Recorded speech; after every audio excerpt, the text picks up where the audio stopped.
So here we are. Britain has asked the European Union for an extension to Brexit, but it is not clear what they're about to say in response.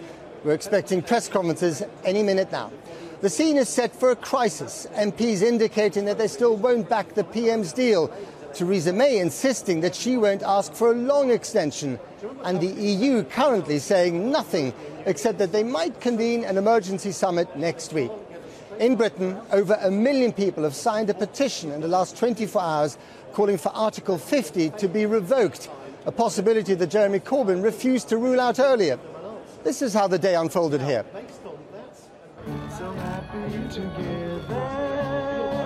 Theresa May came to Brussels to boogie like a Remainer with her bosom buddy Angela Merkel.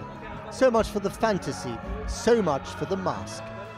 The real Theresa May makes the red carpet look like the plank. Lonelier than ever and friendless at home, she came begging for a political bailout, an extension of Article 50, which under the rules, every one of these member flags can veto. Never has Britain been less in control, and never has she. What matters is that we recognise that Brexit is the decision of the British people. We need to deliver on that. We're nearly 3 years on from the original vote. It is now the time for Parliament to decide. A short extension gives us that opportunity to decide to leave the European Union, to deliver on that result of that referendum, and I sincerely hope that will be with a negotiated deal. Is this your last question, Prime Minister? Will you accept no deal, Prime Minister? Would it be your fault if you leave with no deal, Prime Minister? The echo of questions will follow her all the way into the history books.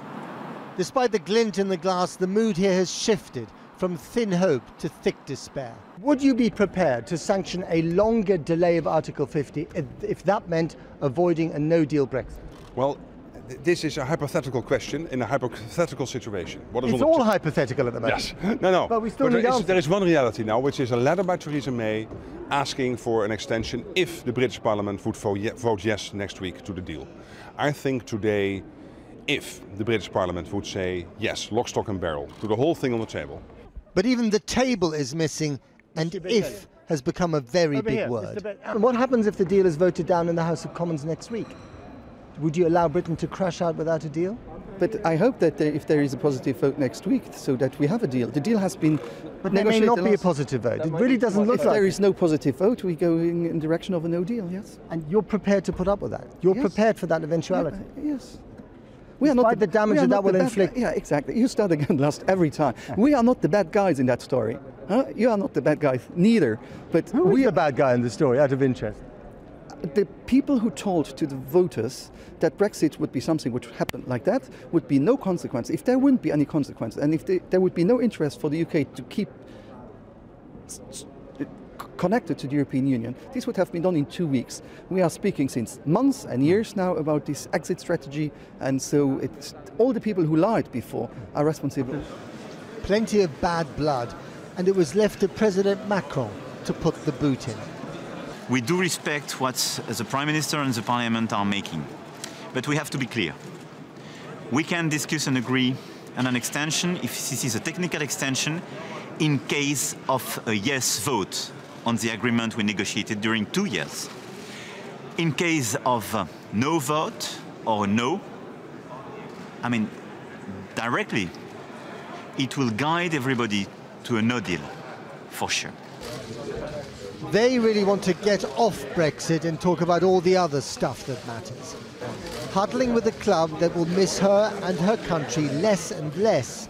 Mrs May's Gallic shrug of resignation was about the only thing not lost in translation today. And guess who?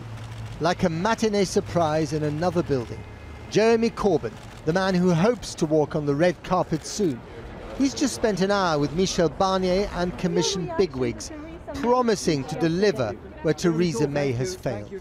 We do believe we can construct a majority which will prevent the crashing out and all the chaos that will come from crashing out, and that is what we're absolutely focused on. What makes you think you can do it this time when you've not been able to do it before? Well, we got a lot nearer last time than we did on previous occasions, and there's obviously a great concentration of minds in the British Parliament at the moment because of the, I think, danger of crashing out without a deal. A concentration of minds, more like a confederacy of despair. Whatever the length of the extension agreed today and possibly revised next week at another summit, bad memories of Brexit will linger in this club long after the doors have shut. Now, they are still debating the timetable behind those closed doors that you just saw, and we were originally going to have a press conference with Donald Tusk an hour ago and then a press conference with Theresa May. That has been pushed back, certainly until now. We're just hearing, actually, from the Irish Times that it might have been pushed back a couple of hours. So who knows what's really going on. Let's bring in my guest, Vice President of the European Parliament, Mairead McGuinness. It's very confusing, isn't it? It is. What do you think is going on? I'm not so sure that I know, but I think things are changing because we had these various dates. The Prime Minister looking for 30th of May, Europe offering 30th of June, yeah. Europe offering the 22nd of May. And now I'm hearing different dates earlier in May. I'm not so sure that that matters much. Does it make any difference? No, but I'm wondering, is there something else going on inside that room? There are 2 or 3 scenarios likely next week. One, the withdrawal agreement gets through, and then everything else falls into place. Right. I think the question that perhaps is difficult to answer, what happens if it doesn't?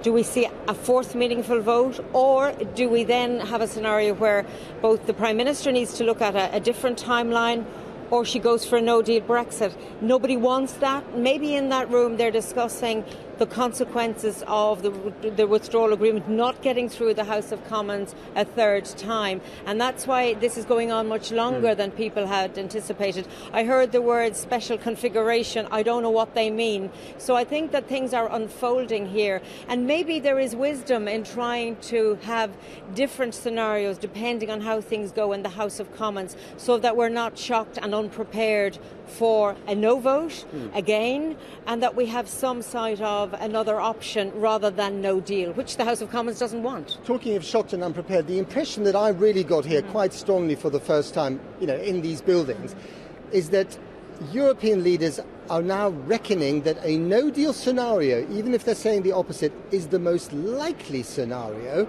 but also that they think that she has pivoted towards the Brexiteers in her own party, that for her that is more important because of internal polling than trying to save the deal. Well, 2 points there. In terms of the internal issues for the Conservative Party, I think a lot of people have a sense in which David Cameron tried with the referendum to heal the rifts, and perhaps the Prime Minister is also trying to hold her party together. I mean, there are bigger issues than that in my view, because Brexit would be such a sundering if it goes wrong of relationships and bad for everybody, that I think it is unthinkable that we would allow that to happen. When you ask about the no-deal scenario, I think, yes, European leaders are preparing for the worst. We have to, because if the withdrawal expecting agreement, the worst? Well, perhaps you're better expect it and hope it doesn't happen, but be prepared. If you look at what might happen if there is a vote Monday, and we don't know when the vote might happen, if it goes down, if we were ill-prepared, it would be a disaster for our citizens. It will be difficult anyway, but we're better have our ducks in the row should things go wrong. And I think the UK should have the ducks in a row if it goes wrong. And because of geography, Britain and Ireland are joined at the hip on this one, aren't they? So if we go out with a no deal, that's really bad news for Ireland, because all those things that you didn't want to happen might happen as a result. Well, I think it's bad news for both of us. I think we're near neighbours, we're friends, so that would not be a good sign. How in terms worried are you? of, I mean, of course I'm worried. I represent a constituency that's close to Northern Ireland, so we are very determined to keep, if you like, things as they are today, whatever happens. But that would be very difficult in a no-deal scenario. I think the British Prime Minister knows that. She's also, with her tariff arrangements recently, indicated that we don't want to see any physical infrastructure. So yes, we're very worried. Of course Ireland would suffer, but I do have to say this. I think there's a sense from the UK that we would be suffering more than you would. This would really be bad for your consumers, bad for your food supply chain, bad for business. So I don't think it's in anyone's interest to go that far, even though at this moment that is the scenario we face. Is there a sense in this city that European leaders, that you, have run out of patience with Theresa May? Look, Donald Tusk said there's Brexit fatigue. I don't think there's lack of patience, because I think in politics, if you don't have patience, you shouldn't be in the job. You need a lot of it, a bit like journalists. So we have to be patient. I think there is fatigue, but Donald Tusk rightly reminds us that we can't allow ourselves rest, because there is no time for that. And however impatient we might be, or tick-tock, tick-tock, tick-tock, we're at that moment now that I think to give in to fatigue at this stage would be to fail the people we represent. And I hope the Prime Minister has reserves of energy that she needs to get this over the line, to get Brexit sorted in an orderly way, perhaps even to look for a longer extension. Who knows? Who knows? It's a bit of a nail-biter, that's for sure. It is a nail-biter, indeed. Mairead McGuinness, thank you very much indeed. Thank you very much. Now, the Prime Minister May's statement last night blaming MPs for not backing her Brexit deal caused huge turmoil in Westminster today. Furious MPs accused the Prime Minister of being contemptuous of Parliament and even endangering MPs. Downing Street denied that charge, but many believe the Prime Minister may have worsened her chances of winning a meaningful vote next week. So how is next week going to pan out? Let's go over to our political editor, Gary Gibbon in Westminster. Gary. One Cabinet Minister who's close to the heart of the Brexit story said to me today that the possibilities of no deal were very real and rising. This particular Cabinet Minister talked about the possibility that if Britain were to crash out of the EU next week, there would be a very, very tiny sort of courtesy extension up to the 11th of April that would be all that was on offer from the EU, enough to sort of tidy up a few mini agreements before no deal itself. To understand, I think, just how dramatic events are getting, you do need to peer into the crystal ball for next week. If we have the meaningful vote next week, and the odds at the moment look like it would not do very well for Theresa May at all, partly because of that broadcast last night, but partly for other reasons that are well established, you could then move into a whole load of different votes that could happen in the House of Commons that could be trying to stop Brexit, revoke it or stop it with a second referendum, or which could be trying to move to a softer Brexit. But those votes might not pass, and even if they did pass, the government might think that it didn't have to pick them up and pursue them.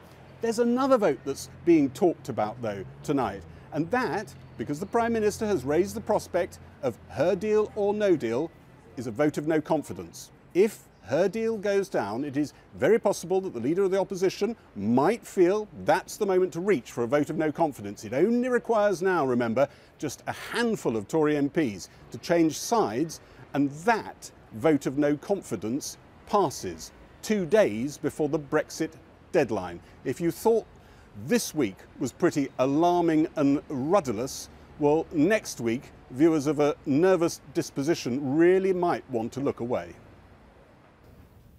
When the Trades Union and Congress chief and the CBI chief tour the studios together with a joint stark warning, you know you're in very dangerous terrain. So we are joined with the TUC today. It's very unusual, but we've set our differences aside to come together to say this is a national emergency and we need to change course. Last night's statement to the nation by the Prime Minister, in which she made a direct attack on MPs, did nothing to calm nerves in Westminster. Or do they not want to leave at all, causing potentially irreparable damage to public trust, not just in this generation of politicians, but to our entire democratic process? I think she probably has made life more difficult for herself, because many MPs will feel, why is she passing all the blame on us? We didn't negotiate this deal, she did. In Chippenham in Wiltshire today, strong echoes from some of the Prime Minister's attack. There's no guarantee that'll help to deliver the vote. I think a lot of the MPs are to blame for the hassle that she's had, because I don't feel that she's got the backing. I think people's going to vote with their feet very soon. By doing what? Not voting for them, voting them out, every one of them. I think they'll be looking for a brand new party. MPs are equally to blame as the Prime Minister. But at the end of the day, the Prime Minister is the Prime Minister, and she should be leading from the front. The tone of the attack on MPs sparked cross words in the Commons. One of the most contemptuous statements that I've ever heard, and that's up against some pretty stiff competition. Could I now ask the Leader of the House again if she agrees with what the Prime Minister said last night? No. Leader of the House, this is not... I will... Order, let's grow up. Do grow up. For goodness sake, this is not a matter of party political hackery. Mr. Speaker, may I just say that your response does not raise the level, but I'll leave it there. Order. Resume your seat, Leader of the House. My response sets out the constitutional position that has applied to members of the House of Commons over generations. Just before that TV statement to the nation, Theresa May invited nearly 20 Tory MPs into her office in the Commons. Many of them told her her time was nearly up. You saw her last night. Is authority virtually gone? Well, she's still the Prime Minister, and everybody was courteous, but and I do, and I've always said this, I always admire her Zebedee-like qualities, jumping out and being resilient, but I felt it was a different Prime Minister that we saw shrunken last night. I felt she inevitably, she looked exhausted and anxious by events, and I want her to be not someone who's swept by the events, but actually lead the events. So that moment may already have passed.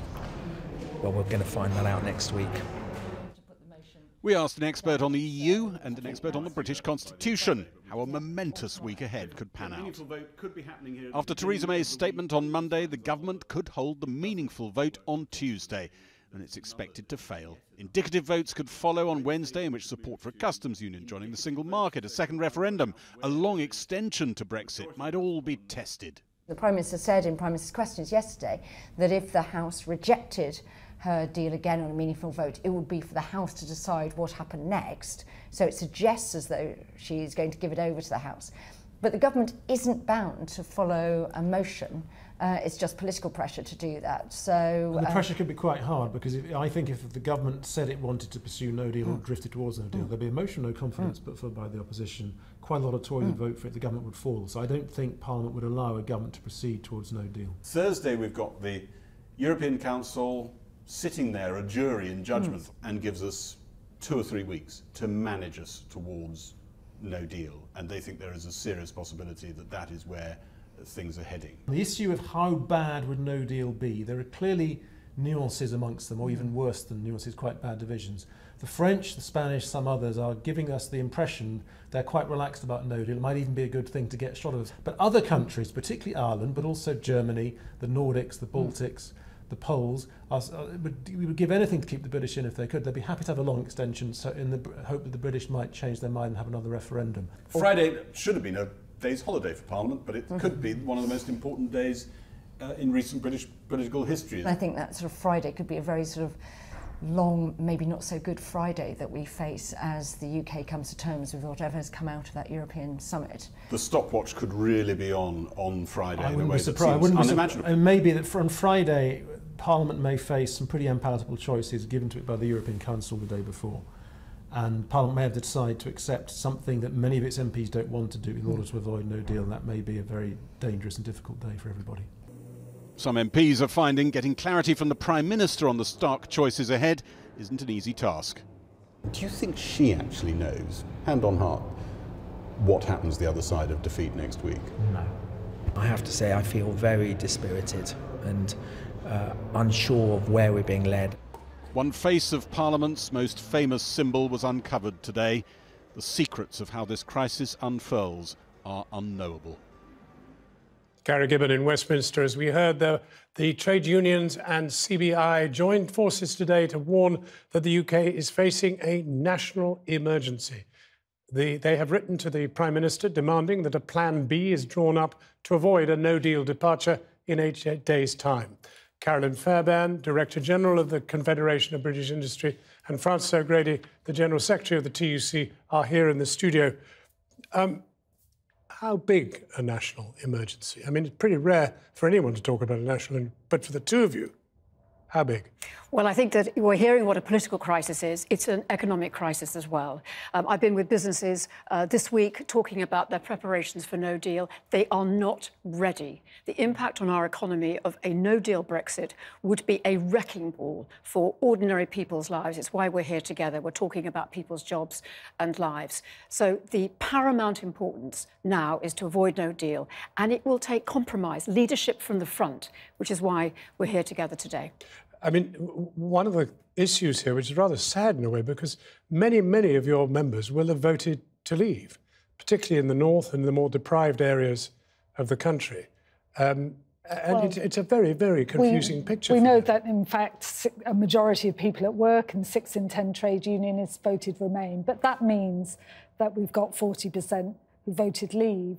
But I think what's important is that whichever way you voted, we don't want working people ending up having to pay the price for a mess that I think the Prime Minister has got to prioritise clearing up. And we've been very clear, rule out no deal, extend Article 50, but come up with and start listening to MPs who could command a majority around a different deal. Do you believe that Theresa May is the right person to be managing this crisis, this national emergency? I think she's shown, if I'm honest, a tin ear to concerns that have been expressed. She seems to be a broken record and keeps pushing a deal that suffered a historic defeat, a thumping defeat on the second round. I think she needs to know when to recognise that that deal is not going to get through. But she needs to start speaking up for the country as a whole, not just the European Research Group on her back benches. But, you know, we've got people in Honda a week on Saturday demonstrating to defend their plant. I'm not saying Brexit's the whole story, but it's a big part of it. And that uncertainty is putting livelihoods at risk. I mean, as Monsieur Macron suggested, the truth is it seems that she's battling to keep her party together rather than the country together.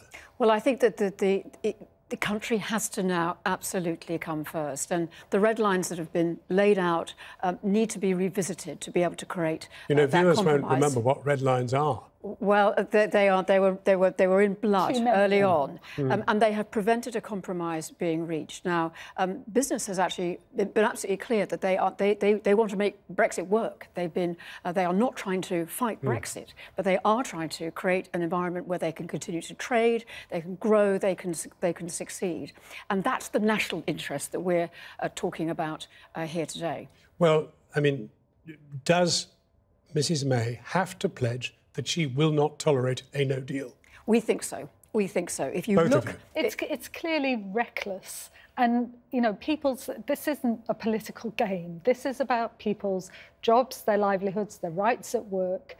These things matter to people.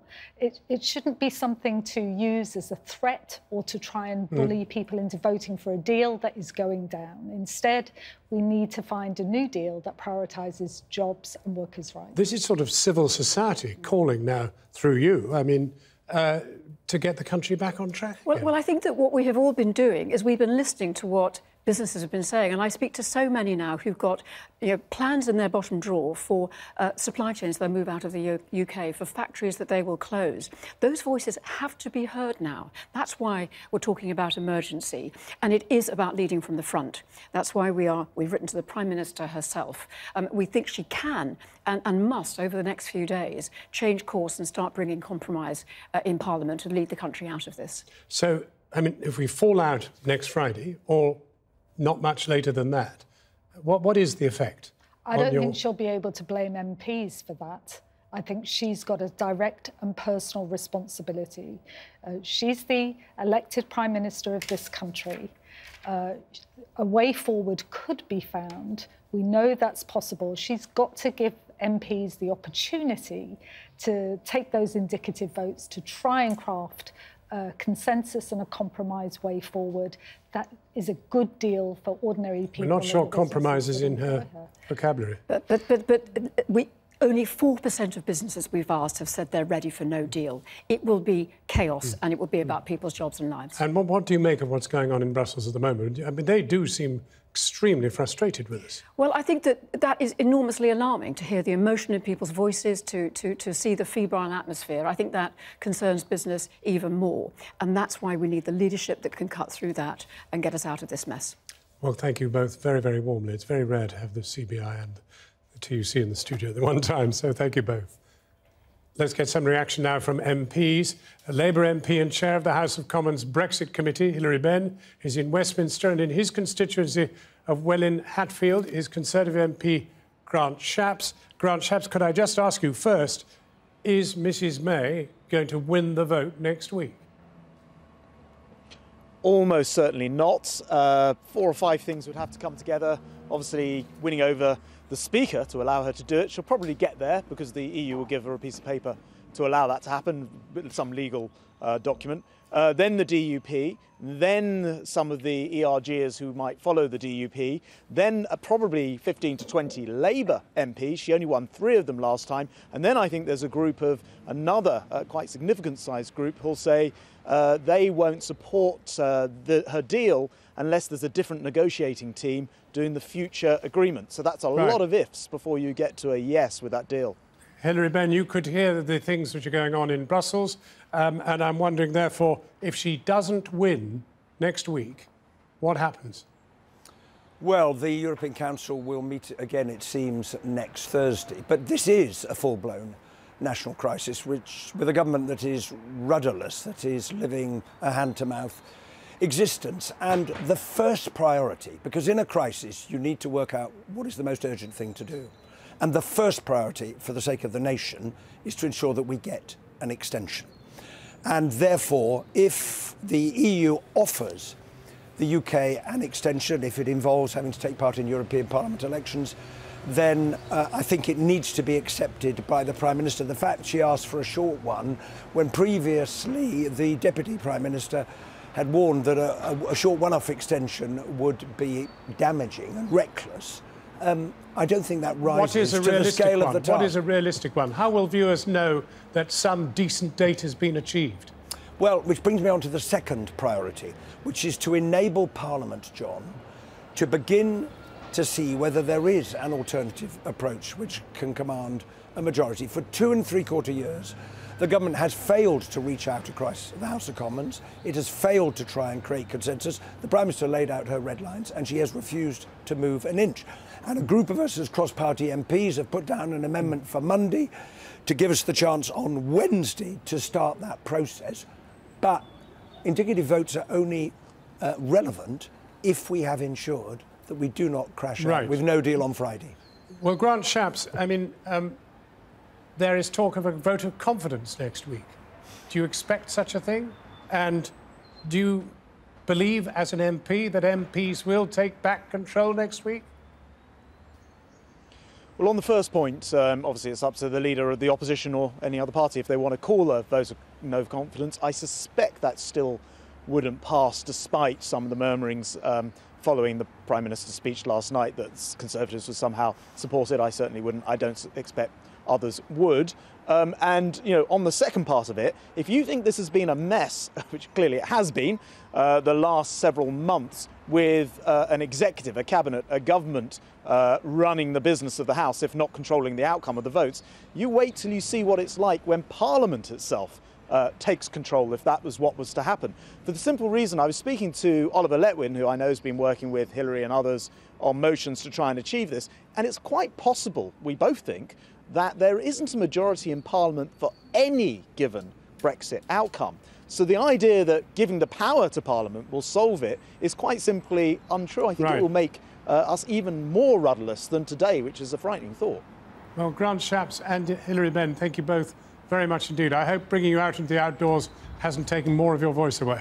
Oh, you're very kind. I'd just say, John, Parliament could hardly do a worse job than the government has managed over the last few weeks. Hilary Benn, thank you very much indeed.